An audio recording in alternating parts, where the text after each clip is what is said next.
조직이나 모임 또 공동체에서 여러분 세 종류의 사람이 있다고 해요. 세 종류의 사람. 꼭 있어야 할 사람. 그리고 있으나 마나한 사람. 그리고 세 번째는 어떤 사람일까요? 있어서는 안 될 사람이에요. 꼭 있어야 할 사람, 그리고 있으나 마나한 사람, 있어서는 안 될 사람.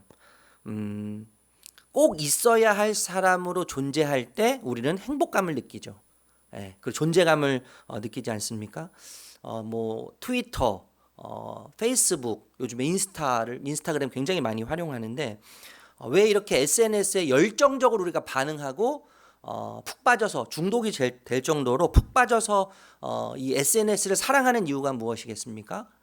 그 이유는 사실 굉장히 단순한데 자신의 존재감 때문이잖아요. 내 존재감을 드러내고 싶어요. 나 여기 있어요. 이런 거죠. 나 누구보다도 잘 살고 있어요. 나 지금 당신들보다 더 화려한 삶을 살고 있고 누군가 볼 때 나름대로 괜찮은 삶을 지금 살아내고 있어요. 뭐 이런 의미 아니겠어요? 자신의 존재감. 그런데 진정한 존재감은 사실 예수님을 만날 때 생기죠. 진정한 존재감은 예수님을 만날 때 생깁니다. 예수님을 만나면 미친 존재감을 느끼게 돼요. 미친 존재감. 한번 따라해 보실래요? 미친 존재감. 옆에 계신 분에게 아멘, 그죠? 누가 아멘 하셨어요? 감사. 우리 옆에 계신 분들에게 미친 존재감 이렇게 한번 이야기해 주세요. 네, 오늘 그 13절의 말씀을 보니까요. 제자들을 이렇게 쭉 열거해요. 사실 제자들에 대해서 제자들이 모였다. 그죠? 제자들이 모였고 이렇게 이런 이야기가 시작된다라고 이야기할 수 있겠지만 제자들의 이름을 길게 하나 한 명 한 명 다 열거하고 있다는 거예요. 그것이 좀 우리가 주목할 필요가 있다고 생각하는데 이 제자들의 성향을 요즘 그 MBTI가 굉장히 유행하잖아요. 그래서 이 MBTI의 그 성격 유형으로 우리 제자들을 분석하면 이런 결과가 나온다고 해요. 베드로 ESTP 행동형 리더래요. 행동형 리더. 어부 출신이잖아요. 어부 출신인데 결단력과 추진력이 굉장히 탁월한 사람입니다. 베드로는 결단력과 추진력이 탁월한데 굉장히 충동적이에요. 충동적. 그리고 말과 행동이 굉장히 빠르고 앞섭니다. 뿐만 아니라 감정 기복이 굉장히 큰 사람이 베드로예요. 제가 이 그 11명의 제자의 그 MBTI 성향을 보면서 베드로와 난 정말 비슷하다. 여러분도 한번 생각해 보세요. 저는 베드로와 굉장히 비슷한데 요한입니다. 요한 INFP예요. 영적 감성가라는 평가가 나왔는데 사실 이 요한은 베드로와 야고보와 예수님과 가장 가까운 제자라고 할 수 있잖아요. 사랑과 공감 능력이 뛰어난 사람입니다. 그런데 소극적이래요. 소극적이고 현실 회피적인 성향입니다. 감정 기복이 굉장히 심한데 다른 사람이 하는 말 그리고 행동에 쉽게 상처받는다는 거예요. 쉽게 상처받으니까 소극적일 수밖에 없겠죠. 소극적이고 현실에 있어서 회피할 수밖에 없는 성향이라는 것이죠. 야고보입니다. ESTJ예요. 추진형 리더예요. 추진형 리더. 좀 전에도 말씀드렸지만 이 야고보, 베드로와 요한과 함께 수제자, 그죠? 가장 가까운 3명 중에 이 야고보도 한 명인데 별명이 천둥의 아들이에요. 천둥의 아들. 사마리아인가요?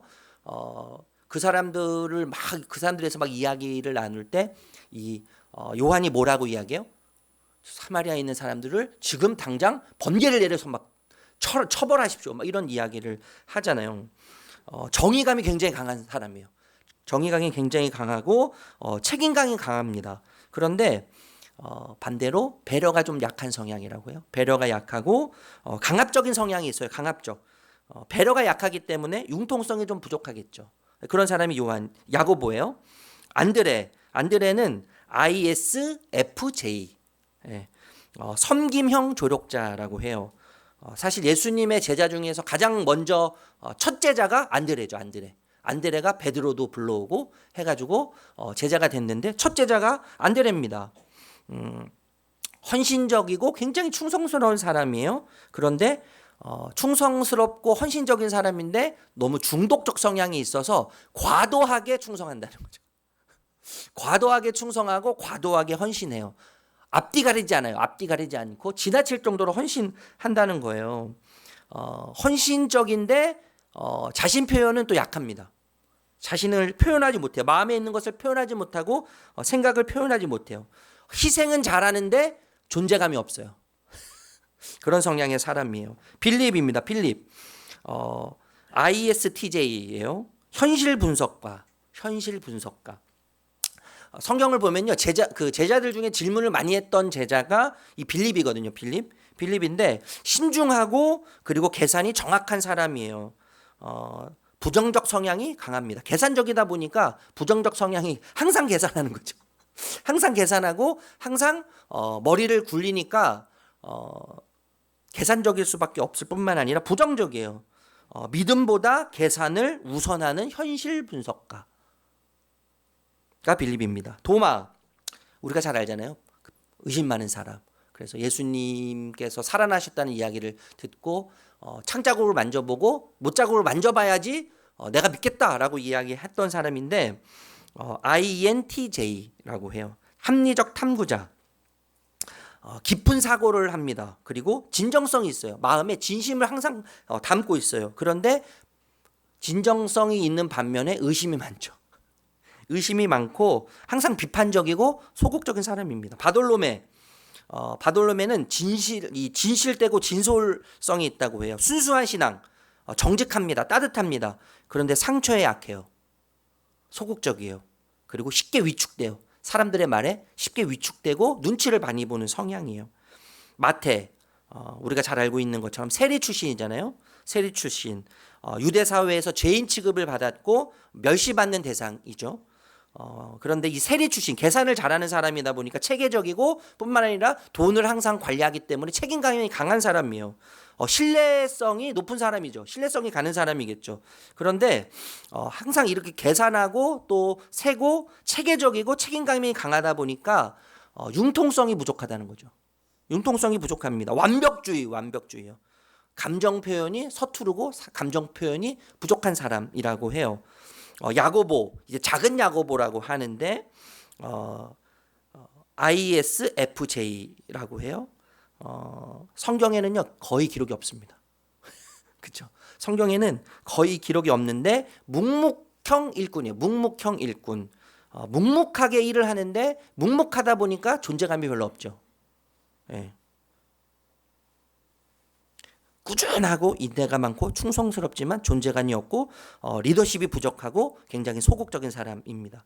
시몬, 열심당원 출신. 제가 저번에도 한번 설명드렸지만 이스라엘의 독립을 위해서 과감하고 그리고 아끼지 않는, 그리고 과격하고 폭력적인 행동을 할 수 있는 사람이죠. 열정적이고 추진력이고 헌신적인데 아주 극단적인 사람입니다.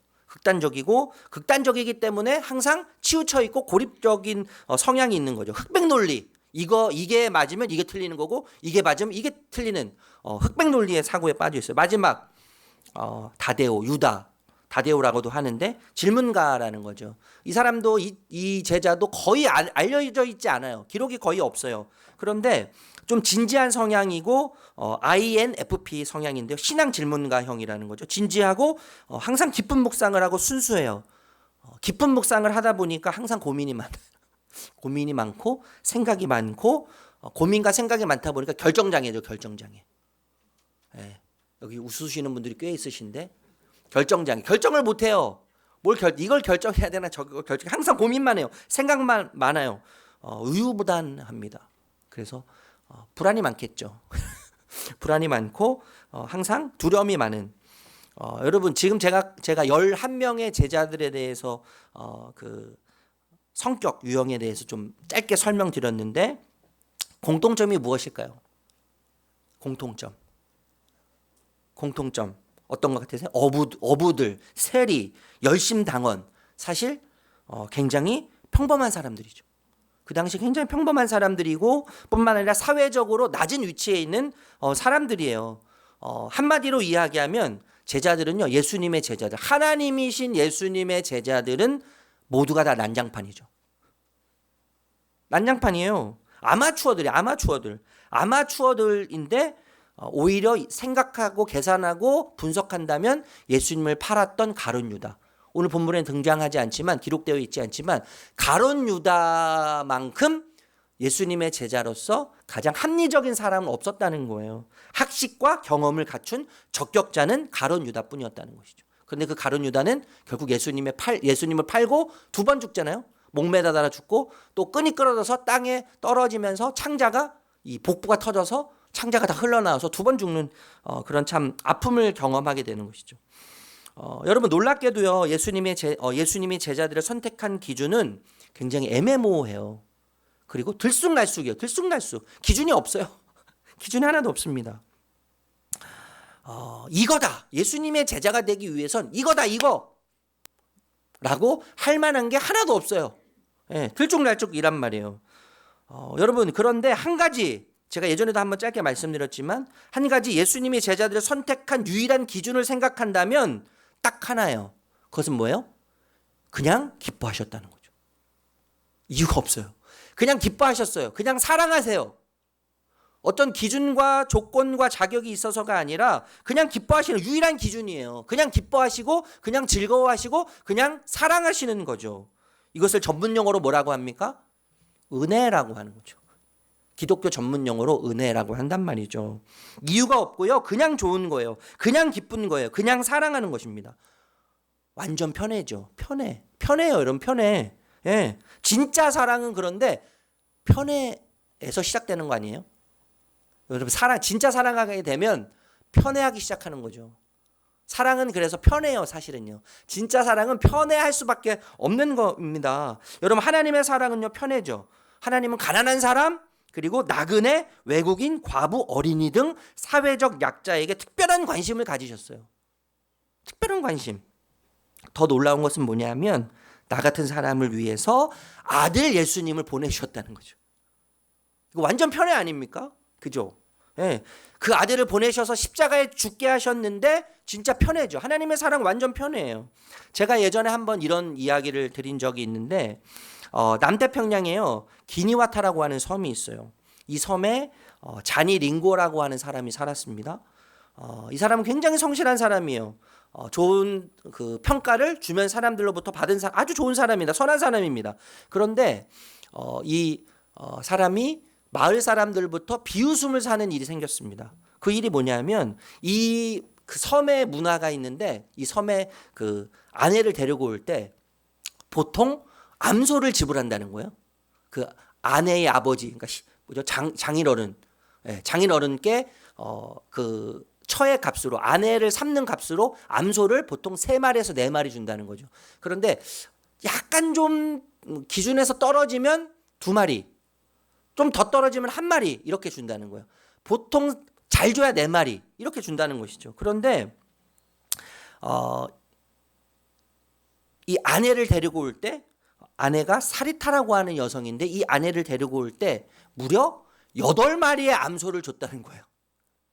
그런데 이 사리타의 아버지가 항상 고민이 있었는데 자기 딸은 기준에 항상 못 미치기 때문에 잘 받으면 3마리 아니면 2마리 1마리라도 내가 감사하게 받아야지 이런 생각을 하고 있었다는 거예요. 그런데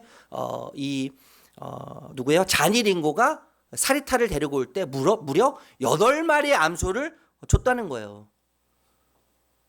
그 이야기를 들은 마을 사람들이 자니 링고를 우습게 생각하고 쉽게 생각하면서 비웃었다는 것이죠. 그런데 이 이야기를 듣고 한 작가가 있었어요. 한 작가 퍼트리샤 맥거라고 하는 작가가 링고의 집을 방문합니다. 링고의 집을 방문했을 때 깜짝 놀라요. 왜 깜짝 놀랐냐 하면 이 사리타 아내의 이야기를 들었을 때는 정말 형편없고 기준에 미달되는 사람이라고 생각해서 그 여인을 만났는데 그 여인을 만나고 보니까 걸음걸이가 얼마나 품위가 있고 외모가 얼마나 아름답고 눈은 얼마나 빛나고 그리고 초점이 뚜렷하고 얼마나 뛰어난 사람인지 세상 다른 그 섬에 있는 사람들의 이야기를 듣고 이 아내를 만났을 때 깜짝 놀랐다는 거예요. 듣는 이야기하고는 완전히 소문과는 정반대였다는 것이죠. 그래서 물어봤어요. 아니 소문에는 당신의 아내가 별로 형편없고 그리고 기준 미달로 내가 들었는데 당신의 아내의 모습이 정말 아름답습니다. 어떻게 이렇게 소문과 다를 수 있습니까? 이렇게 물어봤을 때 링고가 대답합니다. 결혼 후에 여자들은 서로 남편이 자신을 얼마에 사왔는지에 대해서 이야기한다는 거예요. 나는 암소 3마리, 암소 4마리, 나는 암소 1마리, 이렇게 자기가 얼마의 값을 치르고 왔는지를 이야기하면서 상대적으로 더 많은 암소의 값을 치르고 결혼 시집 온 아내는 자존감이 올라간다는 거예요. 그리고 상대적으로 1마리, 2마리 낮은 가격의 암소, 적은 수의 암소를 값을 치르고 사온 아내들은 어떻게 했어요? 다 자존감이 떨어진다는 거예요. 그러면서 이렇게 이야기하는 거죠. 암소 1-2마리에 팔려온 여자는 기분이 어떻겠습니까? 저는 사리타의 자존심을 상하게 하고 싶지 않았습니다.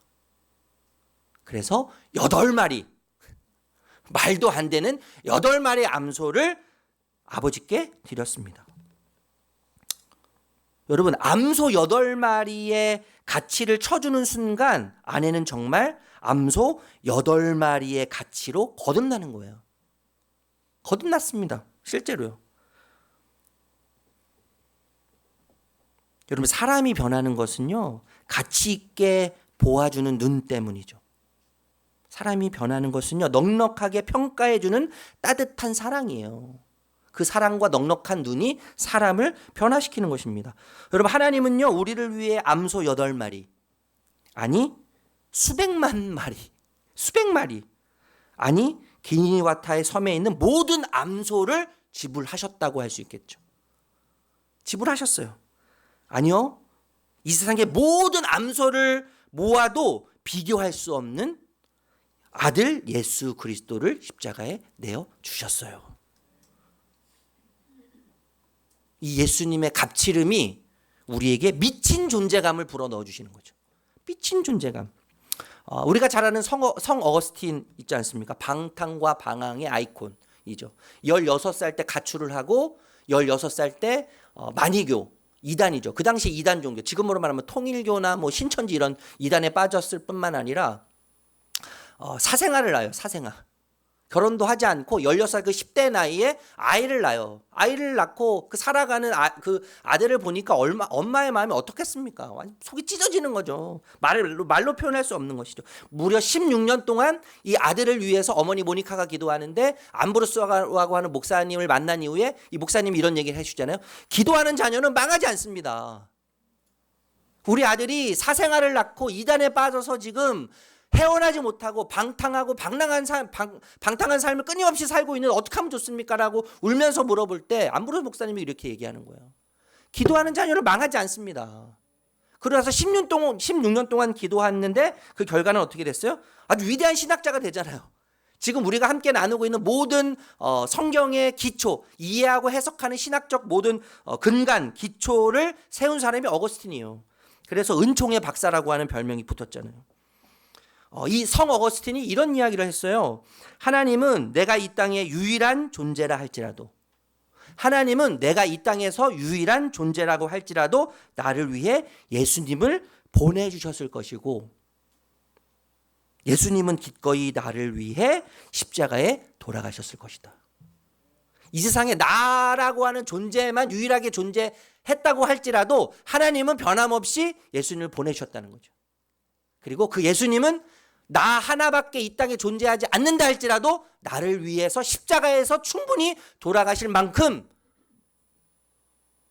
미친 존재감, 나에게 불어넣으실 만큼 나를 사랑하신다는 거죠. 그리고 하나님은요, 우리가 어떤 열매를 맺었는지, 앞으로 맺을 것인지, 얼마나 많은 결과를 가져왔는지, 앞으로 가져올 것인지, 어떤 성과를 냈는지, 앞으로 어떤 성과를 낼 것인지에 대해서 관심이 없으세요. 우리의 자리를요, 그렇게 결정하지 않으시죠. 제가 그런 말씀 한번 드렸잖아요. 선택은 나의 자격에 대한 보상이 아니라 하나님의 사랑이 내 삶에 침투한 사건이라고요. 하나님의 선택은 하나님의 사랑이 내 삶에 침투한 사건이에요. 침투한 사건.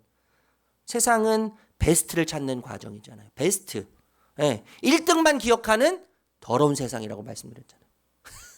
1등만 기억한 더러운 세상이에요. 그런데 하나님의 선택은 뭡니까? 하나님의 사랑은 잃어버린 자를 찾는 과정이죠.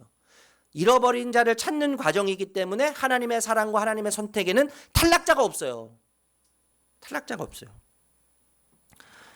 어떤 집사님이 저에게 지난주에 난초를 하나 목양실에 놓으라고 가져오셨어요.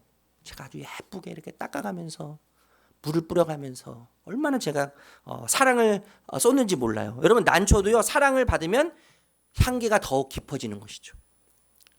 벼도요, 농부의 사랑을 받으면 쑥쑥 크게 건강하게 자라는 거예요. 쌀, 그 실험 내용 여러분 다 알고 계실 텐데 그 쌀 밥을 해서 그 밥을 향해서 그죠? 죽어라. 너는 왜 태어났니? 넌 저주받을 대상이야. 이렇게 이야기하면 곰팡이가 쓴다는 거예요. 그런데 그 밥을 향해서 사랑의 이야기를 끊임없이 속삭이고 좋아해주고 예뻐해주면 오래 간다는 것이죠. 곰팡이가 안 쓰고요. 미국에 있는 재소자들을 대상으로 해서 조사를 해봤더니 97%가 어려서부터 들었던 이야기가 너 왜 태어났어? 너 왜 태어났어? 너 같은 게 왜 태어나서 나를 이렇게 힘들게 만드는 거야? 너는 이 세상에 없어도 괜찮아. 넌 태어나지 말았어야 돼.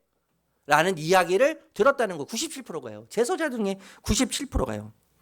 그러니까 여러분, 사람은 더욱 그런 거 아니겠습니까? 말씀을 마치려고 하는데 여러분, 믿음이란 무엇일까요? 믿음이란 무엇일까요? 존재와 연결지어서 생각하면 내가 누구인지를 아는 확신에서 나오는 존재의 용기라고 말할 수 있을 것 같아요. 존재에 대한 용기. 내 자신, 내 존재에 대한 용기예요. 믿음은 내 존재에 대한 용기란 말이에요. 내가 누구인지 확신. 하나님의 이런 사랑을 받아본 사람이 있으면 한번 나와보라고 해. 우리가 하나님의 사랑을 경험하면 무엇을 깨닫냐면요, 하나님이 나만 사랑하시는 것 같아요. 그죠? 나만 특별히 사랑하시는 거예요. 나만 특별히 생각하시는 것 같아요. 저 사람들보다 나를 더 애틋하게 여기시는 것 같고, 나만 특별하게 정말 특별한 존재로 받으시는 것 같고, 나를 특별한 존재로 이해하시는 것처럼 느껴져요. 그런데 모두가 다 그렇게 느끼죠. 모두가 다. 나만 그런 줄 알았는데 그 하나님의 사랑을 경험해서 나눠보면 다 그렇게 느낀다는 거예요. 열이면 열, 백이면 백, 천이면 천, 다 나만 하나님의 특별한 사람으로 사랑하시는 것처럼 느껴진다는 것이죠. 내 존재와 하나님의 사랑이 결합하는 그 상태가 믿음이죠. 믿음은 내 존재에 대한 이해인데 내 존재와 하나님의 사랑이 결합될 때 결국 믿음이 거기서 출발하는 거예요. 여러분, 절벽에 물이 차면 어떻게 돼요? 물이 차면 폭포가 되는 거예요. 절벽에서 물이 차면 폭포가 되어서 흘러 넘칩니다. 절벽 같은 존재들이잖아요. 우리는 절벽 같은 존재들이에요. 위험하고 가능성 없고 항상 뭔가 불안한 우리.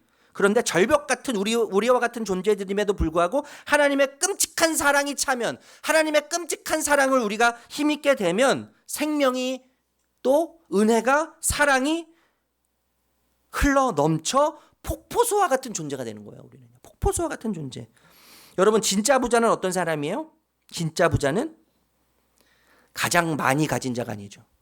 진짜 부자는 어떤 사람입니까? 더 이상 필요한 것이 없는 사람이죠. 진짜 부자는요. 그러니까 많이 가진 사람이 아니라 더 이상 필요한 것이 없는 사람이 진짜 부자예요, 여러분.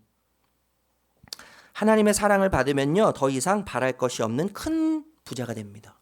하나님의 사랑을 받으면, 하나님으로부터 미친 존재감을 얻어서 그 미친 존재감을 내 안에 채우면 더 이상 바랄 것이 없는 가장 큰 부자가 됩니다. 하나님이 다 주셨어요. 이미 하나님이 다 허락하셨어요. 더 이상 가질 것이 없죠. 더 이상 자랑할 게 없어요. 주님밖에 없어요. 자격 없는 우리를요, 남다르게 구별하여서 편애하시듯 사랑하시는 그 사랑을 통해서 모든 것을 다 주셨습니다. 우리를 완전히 살리셨어요. 여러분, 이 사실을 가슴 깊이 깨달으면 깨달을수록 하나님 그분을 아는 것 자체로 우리는 하나님을 더 사랑하고 싶어지죠. 하나님을 더욱 더 닮고 싶어지는 거예요. 그분을 더 채우고 싶어지는 것이죠. 동시에 내가 무엇이 되지 않아도, 내가 여전히 부족해도, 나에게 여전히 어떤 성과가 없어도 그것과 상관없이 사랑받는다는 사실에 우리는 참된 평안을 얻게 되는 것입니다. 그리고 우리는 세상의 모든 것으로부터 해방을 얻게 되는 것입니다. 미친 존재감. 세상의 모든 암소를 모아서 나를 위해서 희생한 그 이상의 희생으로 아들을 보내심으로 전부를 주신 예수님의 사랑, 전부를 얻게 하신 그 예수님의 사랑, 그 사랑이 우리를 살리는 줄로 믿습니다. 그 사랑으로 배부르고 만족하고 평안하고 이 세상 모든 것으로부터 해방, 자유를 누릴 수 있는 우리 사랑하는 자녀분들, 또 우리 부모님들, 우리 모든 사랑하는 예수봉담교회 성도님들이 되시기를 존귀하신 예수님의 이름으로 축복합니다. 축복합니다. 이 존재감을, 이 미친 존재감을 여러분 설 명절을 우리 가족들을 만날 때 뿜뿜 뿜어내셔야 돼요. 뿜뿜. 비교하게 되지 않습니까? 얼마나 비교하게 되는지. 저도요, 이렇게 명절 때 되면 시골에 가는 게 그렇게 싫었어요. 왜냐하면 우리가 모이면 우리만 이렇게 깨대지한지 모르겠어요. 왜 이렇게 우리만 가난한지 모르겠어요. 우리만 이렇게 없는 것처럼 느껴지는지 모르겠어요. 옷이 왜 이렇게 다 낡아 보이는지, 왜 이렇게 가난하게 보이는, 누추하게 초라하게 보이는지 몰라요. 그렇지만 그것을 뛰어넘는 미친 존재감. 예수님의 사랑을 옷 입고 사랑을 먹고 마셔서 예수님의 사랑이 우리의 에너지가 되는 미친 존재감. 그 존재감으로 충만하시기를 축복합니다.